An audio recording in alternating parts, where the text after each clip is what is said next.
Shvuot Daf Vav. Une personne qui se lève le matin, il voit une tache blanche sur sa peau, très blanche, blanche comme la neige. Est-ce qu'il est possible qu'il a attrapé la tsaraat, la lèpre? Si oui, est-ce qu'il est tamé? Est-ce qu'il doit appeler un Kohen? Est-ce qu'il a une possibilité de se rendre tahor? Est-ce que ça existe la lèpre de notre temps? Ou bien non, peut-être que la lèpre dépend du Beth Amikdash.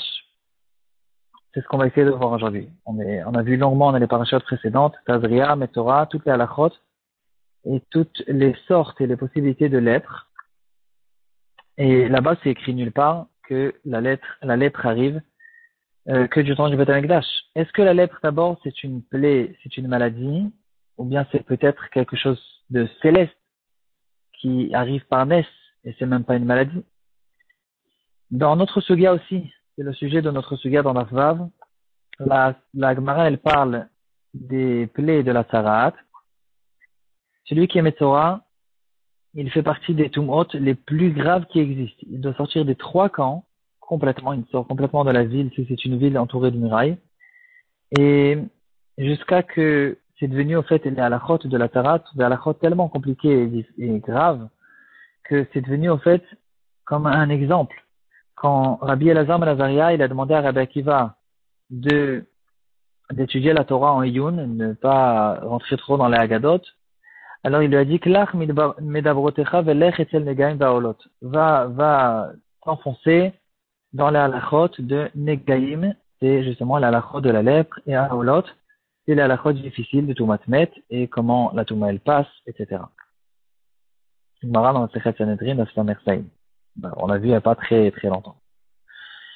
Tous les Mefarshim expliquent, notamment Rabbi Natan et Béchit, que la plaie de la lèpre, c'est un sujet qui est traité longuement dans notre parachiote, c'est pas du tout une maladie. C'est donc pas du tout la lèpre qui existait jusqu'à quelques années, qui était une maladie très contaminable, et c'est au fait, c'est pas du tout une maladie de la peau. La lèpre que la Torah parle, c'est une tache qui arrive sur la peau de la personne, ou sur les cheveux, sur la barbe, sur sa maison, ou sur ses habits. Et c'était quelque chose qui arrivait au fait, c'est un S. Il y a que dans le clan d'Israël où on peut donner des dinim et des halachot et des mitzvot qui sont faites dépendantes d'un S. C'est-à-dire, la Torah, elle est en train de dire, si arrive un jour tel et tel Nes chez toi à la maison, sache que ce Nes, il est là pour t'avertir de quelque chose. Il faut que tu fasses tchouva sur ceci, sur cela, comme les Chachamim nous ont expliqué, et comment faire la tchouva. C'est pas du tout une maladie. Et la Torah, elle nous dit exactement quand est-ce qu'il est devenu Metzora complet, Metzora partiel, et tout ce qu'il doit faire pour se rendre tahor. Donc ici, premièrement, en première introduction, on parle ici pas de quelque chose qui est une maladie matérielle et naturelle, et un avertissement céleste qui arrive sur la personne, comme une claque providentielle qui lui arrive pour qu'il fasse tchouva. Pourquoi de notre temps on ne retrouve plus ces halachot? Alors d'abord, il faut savoir que c'est pas du tout dépendant du Beth Amikdash. Les halachot sont pour toujours. On retrouve ça dans le Chinuch Mitzvah Semertet, dans le Rambam Ilchot Umatarat Perek Yudalef Alachavav. Et la question qu'on se pose, pourquoi de notre temps on ne connaît plus du tout ces halachot? La réponse la plus facile, c'est que techniquement ce nes n'arrive plus et que on ne retrouve plus le cas. Le cas de la tarat, on ne le connaît plus. Il y a un Esther Panim et on ne connaît plus ces choses spéciales qu'il y avait à l'époque. Le Tiferet Israël, il raconte que quand il était petit, quand il était enfant, il a posé cette question à Rabbi Akiva Eger. Pourquoi il n'y a plus la Sarah de notre temps? Et Rabbi Akiva Eger, il lui dit, il n'avait pas fait de réponse claire à cette question.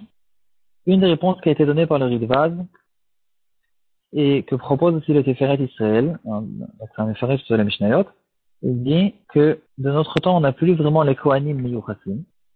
Les Kohanim qui sont de notre temps, c'est des Kohanim de Chazaka. Ils ont une certaine Chazaka. On ne pense pas que c'est pas vraiment des Kohanim. Ils font Birkat Kohanim. Mais pour certaines choses, ils font un Kohen certain. et les Kohanim de notre temps ne sont plus des Kohanim certains. Et pour que la lèpre fasse effet, en fait, pour que la Toum'a de la Taraat existe, on est obligé d'avoir un Kohen qui voit, qui examine et qui dise cette Taraat, c'est une Taraat, et c'est avec sa parole que la Taraat devient, elle porte son nom et ça devient tamé. Donc, étant donné qu'aujourd'hui il n'y a plus les Kohanim, on ne retrouve plus du tout ces halachot à cause de cette chose-là. On va voir tout de suite que c'est pas évident et que certains ne sont pas vraiment d'accord avec ça.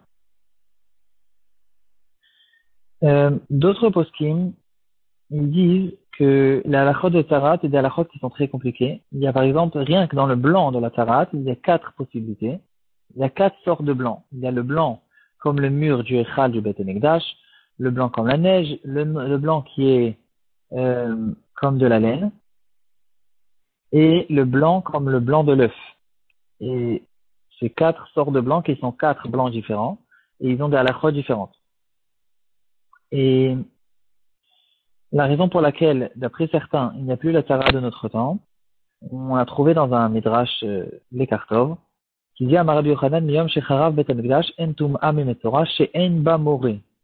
On a perdu au fait la massorette et la compréhension des halachot qui vont nous donner la possibilité de décider qu'est-ce qu'est une taraat et qu'est-ce qui ne l'est pas. On connaît tous le grand chimouche qu'il y a aujourd'hui pour connaître les différentes couleurs de rouge qu'il y a pour les marottes et les ktamim. Et on voit que ça demande beaucoup de chimouche et beaucoup de connaissances. On n'a plus ces connaissances-là aujourd'hui, et donc on n'a plus au fait la possibilité de décider qu'est-ce que c'est une taraat d'après la halakha. Et une autre possibilité intéressante nous a été donnée par le Chochmat Shlomo qui dit que puisque une des 4 sortes de blanc de la taraat, c'est justement le blanc de la peinture du Beth Amikdash, on n'a plus le Beth Amikdash, donc on n'a plus la possibilité de comparer ce blanc. Et donc, à cause de ça, on a perdu, au fait, ça complète un petit peu ce qu'on a vu, qu'on a perdu la possibilité de savoir exactement quelle est la couleur blanche de la taraat. Cette chose-là n'est pas évidente. Le Rav Yaakov Amdin, le Yahavetz, il dit que il est très possible que quelqu'un de notre temps soit Metzora. Il s'appuie au fait sur 2 chidushim. Le premier chidush, c'est de dire que c'est vrai qu'on n'a pas la possibilité de connaître toutes les sortes de blancs qu'il y avait sur la taraat, comme par exemple le blanc de la peinture du Beth Amikdash, on ne le connaît plus, mais il y a certains blancs qu'on connaît très bien. Le blanc de la neige, on le connaît tous. Et si quelqu'un se lève le matin et qu'il voit qu'il y a sur sa peau une tache blanche qui est blanche vraiment comme la neige, d'après le Yahavet, cette personne il est tamé. En s'appuyant sur le deuxième chidouche qui dit que ce qu'on a besoin d'avoir un Kohen, c'est que dans le cas où c'est pas évident, quand c'est entre guillemets c'est pas noir et blanc, et on ne sait pas exactement est-ce que c'est une taraat ou pas, dans ce cas-là on fait convoquer le Kohen qui va venir et avec sa compétence, et il va décider si c'est une taraat ou pas. Mais dans le cas où c'est évident, la couleur de la taraat, elle saute aux yeux et on comprend clairement qu'on parle ici d'une taraat, dans ce cas-là, en fait, on n'a plus besoin du Kohen et la taraat, elle est automatique. Cette personne, il devient Metzora. Et non seulement il est Metzora, mais en plus, il n'a pas du tout la possibilité de devenir Tahor. Parce que pour devenir Tahor, il y a besoin d'avoir tout un processus qu'on n'a plus la possibilité de faire de notre temps, les corbanotes, etc. Et donc, cette personne-là, non seulement il est Metzora de notre temps, mais en plus de ça, il restera tamé jusqu'à ce que le Beth Amikdash va se reconstruire. Cette personne-là, il devra sortir des villes qui sont entourées de murailles. Aujourd'hui, c'est la vieille ville de Yerushalayim, il n'a pas le droit de rentrer là-bas, etc. Comme toute la halachot du Metzora. C'est le chidouche du Yahavet. La majorité des postés ne sont pas d'accord avec ça.